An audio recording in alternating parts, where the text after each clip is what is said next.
So in case you couldn't tell by your sub box yesterday, everybody in the tech space wanted to talk about Apple's new AR/VR headset, or mixed reality headset, the MacBook Face.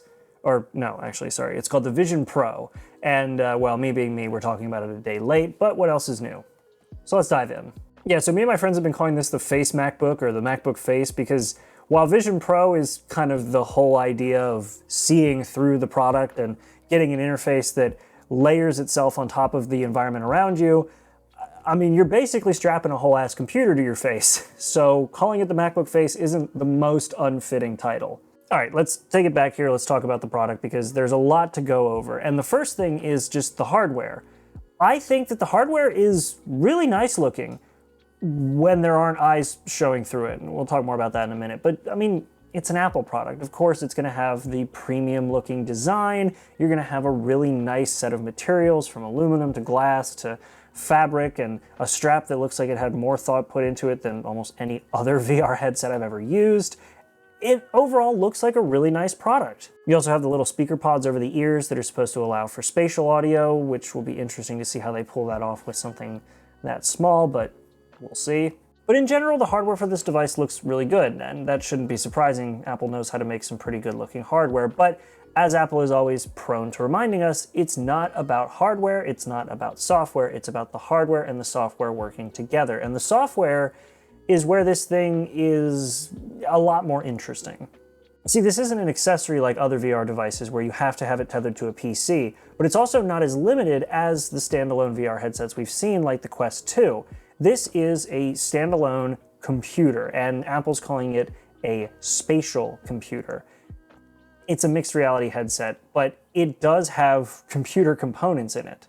Running this spatial computer is the M2 processor, the same one from the MacBook Pros, the Airs, and the Mac Minis, and even the iPads. But it has a second processor in it that is exclusively designed for reading and real-time translating the sensors, and this is called the R1 chip. At first I thought it was kind of weird that they had a dedicated chip just for processing the incoming sensor data. Then I saw how they have the sensors laid out with LiDAR, the multiple cameras, the fact that there's no controllers, it's all hand controlled, which means that there are cameras with a wide field of view just looking for you to do this, to touch something on the screen. All of that now makes total sense as to why they wanted to give this whole system a dedicated coprocessor just for real-time sensor data. It's wild. And apparently this chip allows for the information coming through to the screens in your eyes to be as low latency as 12 milliseconds, basically zero lag, which in VR is a very good thing. And speaking of displays, Apple said that each eye on this headset is getting a higher than 4K resolution display. And with 23 million pixels to go around, I'd believe them. Now, they're doing this by putting micro OLED displays in each eye. And if you're not familiar with that technology, it's more commonly used right now in the digital viewfinder of something like a mirrorless camera. But in this case, they're using it to give you an insanely high resolution in each eye, which hopefully will alleviate things like the screen door effect that's pretty common in VR and AR headsets. I also feel like that display resolution is kind of necessary considering that the key function of this new interface for Vision OS, which is what this system is running, is basically passing all of the video signal through to your eyes, so you're just looking through the device. Even though it's a full coverage headset, you are looking through the device to the room around you, and it allows you to place things in the environment with augmented reality. Now, if you didn't know this already, I am a pretty big fan of augmented reality. I would love to see things like augmented reality navigation for road trips, and I like the idea of having a screen space that is only limited by the size of the room you're in. So it's not really a screen space, it's a room space where you can just put things all over.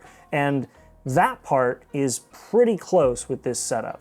See, the operating system Vision OS that this runs allows you to place windows throughout the environment, browsing the web, doing FaceTime calls, all that kind of stuff. And because the LiDAR sensor in the headset is scanning the environment to give you ideas of depth, you can actually see different levels of interaction with the windows that you're putting up and the environment. You can have things like shadows to give you an idea of depth, and from what I can tell, when you play a movie, it actually looks like the light from the movie is bouncing off parts of the room.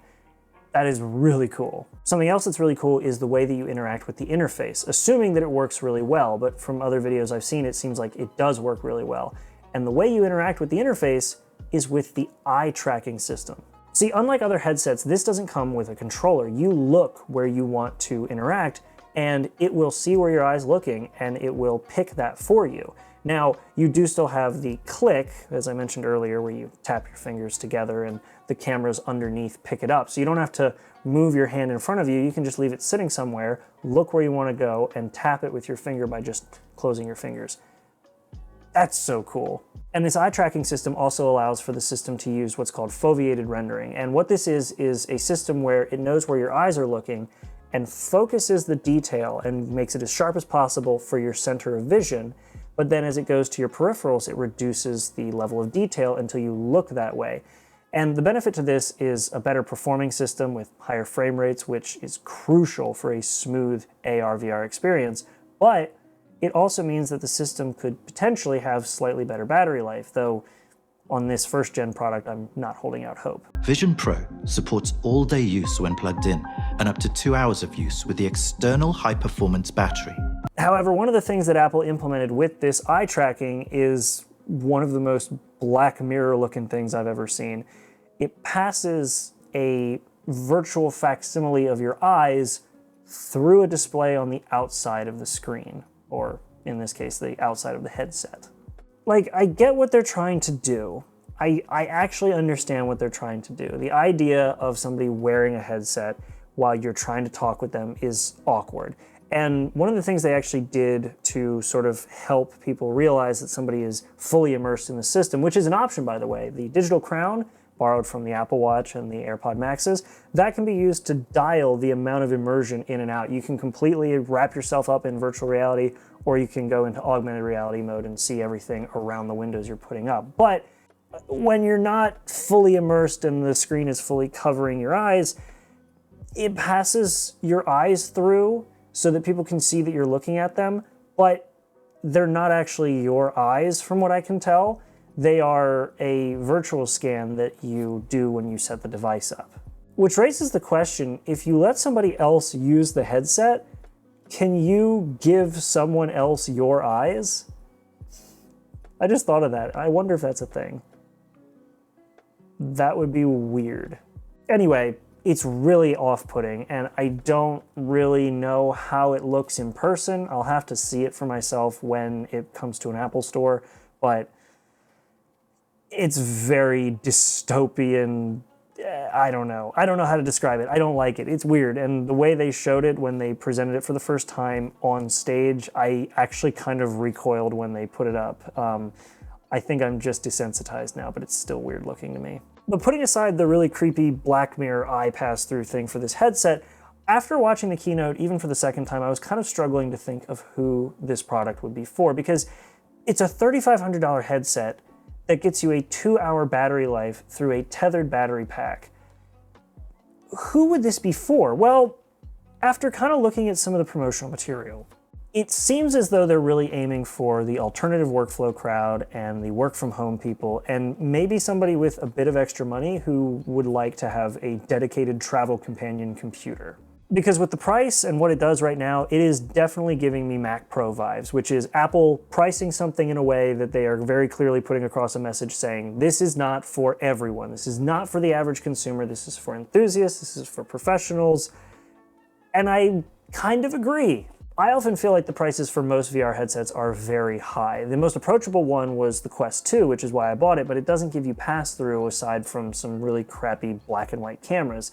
This, on the other hand, is, like I said, a MacBook face. It is a full computer slapped onto your face and powered by a battery. That is not something that current technology is going to make cheap. If anything, that is something that current technology will only continue to drive the price of up. So, yeah, I think if your company is going to buy it for you, that's probably, or you are probably who it's for. I mean, what an interesting and confusing product, because this is something that I feel like Apple believes is going to revolutionize augmented reality and virtual reality, even though it is definitely a first generation, first step product. And I kind of agree. If this actually gets bought up and implemented in workforces that would use a setup like this, and also gets enough enthusiasts to buy it that it can be justified for a Gen 2, this could really boost the AR VR market. And it already kind of has, with Meta saying that they are working on a next-gen device right after Apple announced this. So it's possible. I mean, I guess Apple considered it important enough to use their one more thing tag. And this isn't the first time we've seen Apple do something like this. They did the same thing with the Apple Watch, where they took the smartwatch market, which was kind of stagnant, and introduced a device that was fairly well polished, but still had a lot of work ahead of it, and just took the market by storm. And they took it by storm enough that the Apple Watch is not only the best-selling smartwatch, but the best-selling watch in a lot of countries. So I feel like if Apple plays their cards right with this setup, they could potentially do the same thing. But pricing's definitely got to come down, and hopefully we'll get something like an SE model of this sometime in the future. But for now, the MacBook Face, or the Vision Pro, is definitely an interesting product that I will be keeping a close eye on, but I personally won't be buying one, and I feel like most people watching this also won't be buying one. But it's cool, and I think that once we have the ability to test one out, we're definitely going to do that. But until then, I'm just going to wait and see what happens. Thank you all so much for watching this video. I hope you all enjoyed it. If you did, make sure to like. You can always subscribe. That helps a ton. I'm going to be up super late editing this video because I'm trying to get one video out each day, but that's probably not going to happen since I still have to test out iOS 17, watchOS 10, iPadOS. I got a lot of stuff I'm testing, so this is probably going to be the last video for the week until I stream on Friday. But either way, like, subscribe, leave some comments down below. What do you all think about this new Vision Pro MacBook Face thing? I'm curious to know your thoughts down below. The eyes still creep me out, and I don't like the fact that that's their opening page on the website, but whatever. Either way, that's it. I'm going to cut this together now. I'll see y'all later. Have a good one.